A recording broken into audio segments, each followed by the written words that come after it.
Hi പിള്ളേരെ, ഞാൻ ന്യൂസിലാൻഡിൽ ജിമ്മിൻ്റെ ഒരു വീഡിയോ ഇട്ടിട്ടുണ്ടായിരുന്നു. അപ്പോൾ അതിൻ്റെ താഴെ വന്നൊരു കമൻ്റ് ആയിരുന്നു, ചേച്ചി ഫസ്റ്റ് പീരീഡ് എക്സ്പീരിയൻസ് പറയാമെന്ന്. എൻ്റെ പീരീഡ് എക്സ്പീരിയൻസ് എന്ന് പറയാൻ സത്യം പറഞ്ഞാൽ ആ സമയത്ത് എൻ്റെ കൂടെ ഉണ്ടായിരുന്ന എൻ്റെ ബെസ്റ്റ് ഫ്രണ്ട്സ് എല്ലാം 5th ക്ലാസ്സിലെ പീരീഡ്സ് ആയിട്ടുണ്ടായിരുന്നു. അപ്പം നമ്മൾ 90s കിഡ്സ് ആയതുകൊണ്ട് തന്നെ നമുക്ക് ഈ കാര്യങ്ങളൊക്കെ സംസാരിക്കാൻ എന്തെങ്കിലുമൊക്കെ ഒരു ചമ്മലിരുന്നു. അപ്പോൾ ഇവർക്കൊക്കെ ഇങ്ങനെ ആയി എന്ന് പറഞ്ഞിട്ട് ഇവരൊക്കെ പോയി 6th സ്റ്റാൻഡേർഡിലാണ് ഞാൻ അവരെ മീറ്റ് ചെയ്യുന്നതൊക്കെ. അപ്പോൾ ഇവരിങ്ങനെ വന്നിട്ട് എനിക്ക് ഇതായി, എനിക്ക് അങ്ങനെയാട്ടോ ഇങ്ങനെയാണെന്ന് പറയുമ്പോൾ വി ഫെൽറ്റ് ലെഫ്റ്റ് ഔട്ട്. എനിക്ക് ഭയങ്കരമായിട്ട് ലെഫ്റ്റ് ഔട്ട് ഫീൽ ചെയ്യുമായിരുന്നു. അങ്ങനെ എന്താ പറയുക, പെട്ടെന്ന് ഒരു 10th ഒക്കെ ആയപ്പോഴാണ് കേട്ടോ എനിക്കായത്. എനിക്ക് ഒരുപാട് ലേറ്റല്ല, എനിക്ക് കറക്റ്റ് ഒരു ടൈമിലാണ് ആയത്. എനിക്ക് ഒരുപാട് നേരത്തെ അല്ല, ഒരുപാട് താമസിച്ചുമല്ല. 10th സ്റ്റാൻഡേർഡ്, അതൊരു 15 വയസ്സിലൊക്കെ ആയിരുന്നു കേട്ടോ എനിക്കായത്.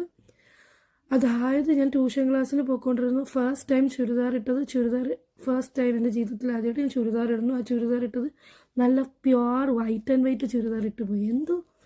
എങ്ങനെയാണ് അറിഞ്ഞു വന്നതാണ് കേട്ടോ.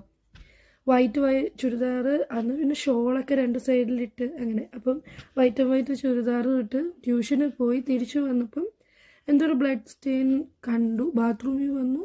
ബട്ട് എനിക്ക് ഓൾമോസ്റ്റ് ഇതിനെപ്പറ്റി അറിയാമായിരുന്നു, കാരണം ഞാൻ ഓൾറെഡി 10th അപ്പം ഞങ്ങൾക്ക് 9th വെച്ചൊക്കെ തന്നെ 8th 9th വെച്ച് തന്നെ ഇതിനെക്കുറിച്ചൊക്കെ പഠിക്കാനുണ്ട്. പിന്നെ എൻ്റെ ഫ്രണ്ട്സിന് ഏകദേശം എല്ലാവർക്കും ആയിട്ട് എനിക്കെപ്പോഴും ഓർമ്മയുണ്ട്. ഞങ്ങളും ഒരു 3 പേർക്ക് ആകാതെ ഉണ്ടായിരുന്നുള്ളൂ. ഈ 3 പേരും കൂടെ ഞങ്ങളിൽ ആർക്ക് ഫസ്റ്റ് ആകും എന്ന് അന്വേഷണം നടക്കുമായിരുന്നു കേട്ടോ.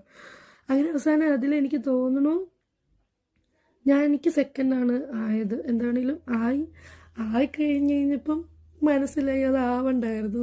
ഭയങ്കര ഒരു എന്താ പറയുക, ഈ വൈറ്റ് ആൻഡ് വൈറ്റ് ഡ്രസ്സ് ഇട്ടുകൊണ്ട് പോയി. ഡ്രസ്സ് എല്ലായിടത്തും ആയി. പക്ഷെ എനിക്കന്നൊരു എനിക്കന്ന് ഭയങ്കര സന്തോഷമായിരുന്നു കേട്ടോ. എനിക്കിപ്പോഴും ഓർമ്മയുണ്ട്. അമ്മയൊക്കെ വിളിച്ച് പറയാനല്ല, മോള് വയസ്സ് എറിയിച്ചു കേട്ടോ. ഞാൻ ബാത്റൂമിൽ കിടന്ന് തുള്ളുക. എന്തോ ഒന്ന് അന്നൊക്കെ ഇതെന്ന് പറഞ്ഞു കഴിഞ്ഞാൽ കല്യാണം കഴിപ്പിച്ചൊക്കെ വിട്ട വലിയ കാര്യമല്ലേ. അതുപോലത്തെ ഒരു സന്തോഷമായിരുന്നു. അത് കഴിഞ്ഞിട്ട് പിന്നെ അതിൻ്റെ വേദന, പിന്നെ ഒരാഴ്ചത്തോളം എന്നെ മുറിയിൽ അടച്ചിട്ടിരുന്നു. പിന്നെ കുറേ ഭക്ഷണം തന്നു. അതുകൊണ്ട് എനിക്ക് മനസ്സിലായി ഇത് നല്ല പരിപാടിയല്ലാന്ന്.